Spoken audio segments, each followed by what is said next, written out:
Welcome to Earth Lens. Today, we follow the life cycle of the albino Indian peafowl, a rare and extraordinary form of the Indian peafowl.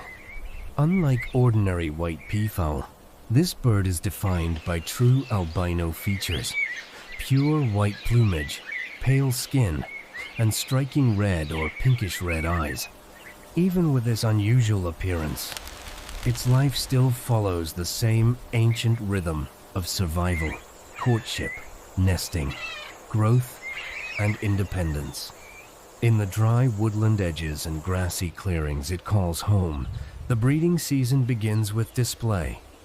The male searches for a female and raises his long white train into a wide fan, turning and vibrating the feathers in one of the most iconic courtship rituals in the bird world. The female watches carefully.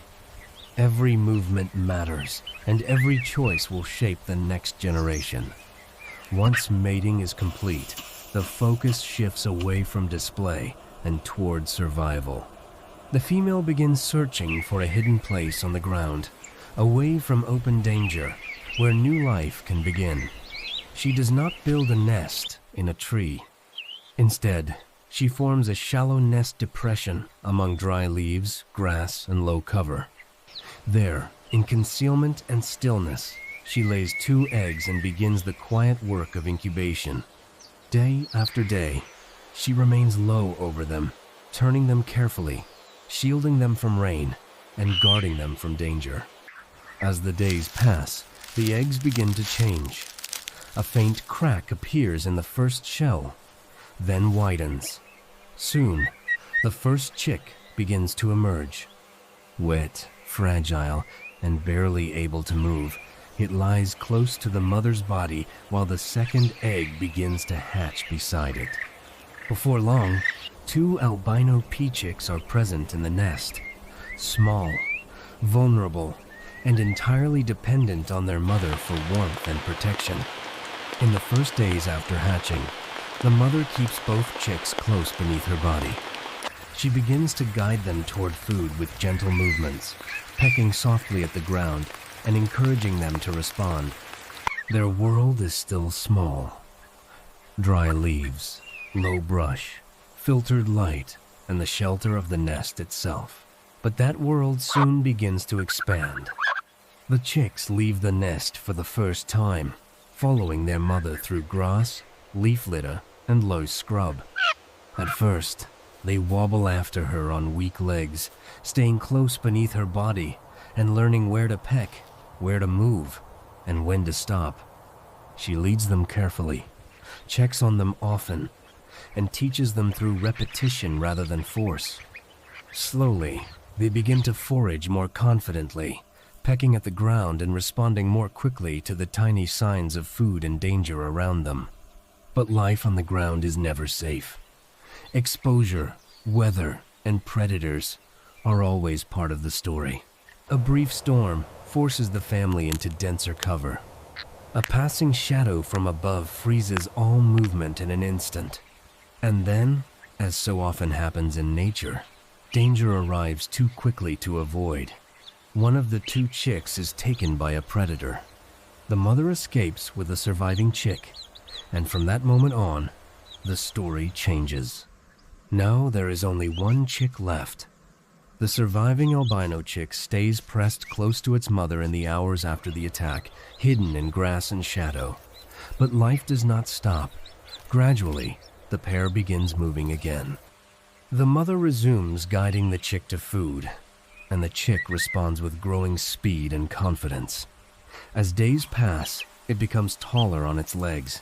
Its pale down thickens. Its first true feathers begin to emerge along the wings and back. It learns to preen. It learns to move farther from its mother and return.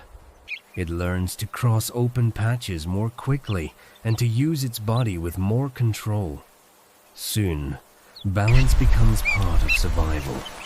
The chick begins hopping onto low rises, roots, and branches. At first, the movements are awkward. Small wing beats are used only to steady the body. But little by little, strength builds. It can jump higher, land more securely, and stay perched for longer. The mother remains nearby, but she no longer needs to guide every step. The distance between them slowly grows. As the juvenile matures, it becomes more independent in every way. It forages farther from the mother, chooses its own path more often, and begins using low roosts at dusk. Morning finds it grooming itself alone, standing taller, moving more confidently, and taking on the shape of the adult it will become. In time, it no longer behaves like a chick, but like a young bird of its own. Eventually, the growing peafowl begins to show the first signs of adulthood. If it is male, the body enlarges, the posture strengthens, and the train begins to lengthen behind it. At first, the display is incomplete, just the earliest outline of what will one day become a full courtship fan. But with maturity, the structure becomes clearer. The bird begins practicing small display movements, then larger ones, until finally, it stands as a true adult male, with a broad white train opened in full. Now the life cycle reaches its final stage. The once hidden chick, protected beneath the body of its mother, has become an adult capable of display, breeding, and independence. A female enters the clearing.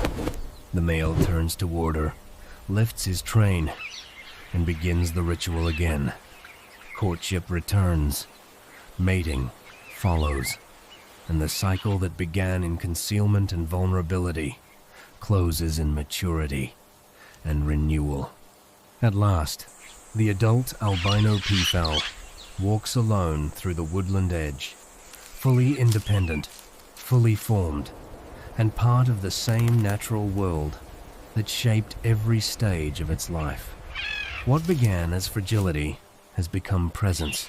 What began in stillness beneath the mother's body has become a life of its own. This is the life cycle of the albino Indian peafowl, from courtship and nesting to hatching, danger, survival, growth, and independence. And now, the journey begins again.